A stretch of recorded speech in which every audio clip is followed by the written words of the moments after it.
नमस्कार साथियों, आशा करते हैं कि आप सभी बहुत ही अच्छे होंगे और अपनी पढ़ाई बहुत अच्छे तरीके से कर रहे होंगे। दोस्तों, आज के इस वीडियो में यहाँ पे 7.2 का छठा नंबर क्वेश्चन पढ़ेंगे। तो हमारा 7.2 का छठा नंबर क्वेश्चन है कि यदि बिंदुओं 1, 2, 4y, x6 और 3, 5 इस प्रकार इस क्रम में लेने पर एक समांतर चतुर्भुज के शीर्ष हो तो x और y हमको यहाँ पे ज्ञात करना है। ठीक है, तो चलिए छठा नंबर क्वेश्चन को हम यहाँ पे सॉल्व करेंगे। तो मान के लिए एक समांतर चतुर्भुज हमारा कुछ इस प्रकार का होता है। ठीक है, तो ये हमारा एक क्या है, समांतर चतुर्भुज है। ठीक है, ये हमारा ए है और इसका यहाँ पे जो हमारा निर्देशांक है वो क्या है, ए का निर्देशांक हम लोग यहाँ पे 1 और 2 लेते हैं। बी का हमारा निर्देशांक क्या है, बी का निर्देशांक 4 और वाई दिया हुआ है। सी का निर्देशांक हमारा क्या है, एक्स और 6 है। ठीक है, एक्स और 6 हमारा 6 का निर्देशांक दिया हुआ है। और डी का निर्देशांक क्या है, हमारा डी का निर्देशांक 3 और 5 हमारा डी का निर्देशांक दिया हुआ है। और ये हमारा क्या है, इसका एक विकर्ण है। ठीक है, और ये इसको यहाँ पे पी पर प्रतिच्छेद कर रहा है। ठीक है, इतना चीज आपको समझ में आ गया हो। तो ये हमारा समांतर चतुर्भुज अगर है तो हमको यहाँ पे एक्स और वाई का वैल्यू हमको यहाँ पे ज्ञात करना है। तो पहले जो है हमको यहाँ पे लिखना पड़ेगा। तो यहाँ पे लिखेंगे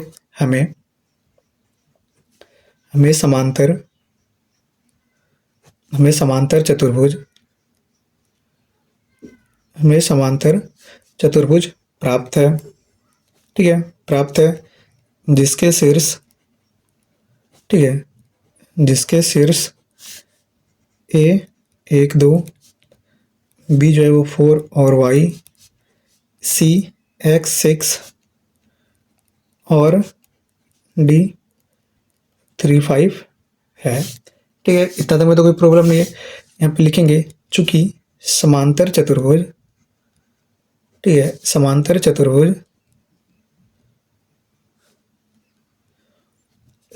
चतुर्भुज के विकर्ण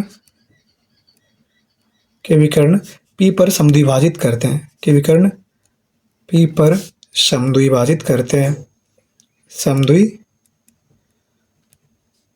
समद्विभाजित करते हैं। ठीक है, यहाँ पे देखिए दोनों का विकर्ण जो है पी पर यहाँ पे समद्विभाजित कर रहा है, इसीलिए पी के निर्देशांक ठीक है, पी के निर्देशांक हमारे क्या है, इस पी के निर्देशांक को हम लोग यहाँ पे बड़ा एक्स और बड़ा वाई मान लेते हैं। ठीक है, तो पी के निर्देशांक यहाँ पे क्या हो जाएगा, ये पी एक्स वाई हमारा क्या हो जाएगा, पी एक्स वाई से हमारा दोस्तों यहाँ पे देख सकते हैं कि x1, ठीक है, इसका आपसे को समद्विभाजित कर रहे हैं कि दोनों का समान भाग यहाँ पे कर रहा है। तो आपसे को मैंने एक फॉर्मूला बताया था। क्या फॉर्मूला बताया था, मैंने आपसे को फॉर्मूला बताया कि अगर विभाजन से मध्य भाग पूछा जाए तो x1 x2/2 होता है। तो यहाँ पे देखिए इसका ये अगर इधर से भी निकालेंगे इधर से निकालेंगे कोई प्रॉब्लम यहाँ पे नहीं है। ठीक है, तो ये यहाँ से लेते हैं। देखिए इसका x1, तो इसका x1 यहाँ पे 1 है, x2 हमारा x है। तो यहाँ पे हमारा क्या हो जाएगा, यहाँ पे हो जाएगा x1 + x + 1, ठीक है, बाई 2। और यहाँ पे अगर निकालेंगे फिर हमारा इधर से क्या हो जाएगा, देखिए ये तो हमारा एक लाइन का हुआ ना, एक लाइन का हमारा x का निर्देशांक क्या हुआ, x + 1/2। अब इधर का भी तो लेना है। इधर में क्या हो जाएगा, इधर में हमारा हो जाएगा 3, यहाँ पे 3+, ठीक है, 3+4/2, फिर कोमा होगा। तो आप बोलेंगे ऐसा क्यों किया, तो हमको क्या करना है कि यहाँ पे देखिए दोनों विकर्ण को साथ में लेकर के चलना है।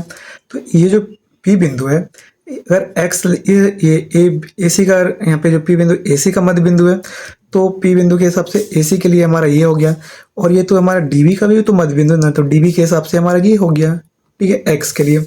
और y के लिए देखिए हमारा क्या हो जाएगा, y के लिए अगर इसमें करेंगे तो y के लिए हमारा ये हो जाएगा, यहाँ पे देखिए 2 + 6, ठीक है, 2 + 6/2 = यहाँ पे 3, 5, ठीक है, = यहाँ पे क्या हो जाएगा 5 और y, ठीक है, 5 + y/2। ठीक है, इतना तक में तो कोई प्रॉब्लम नहीं है।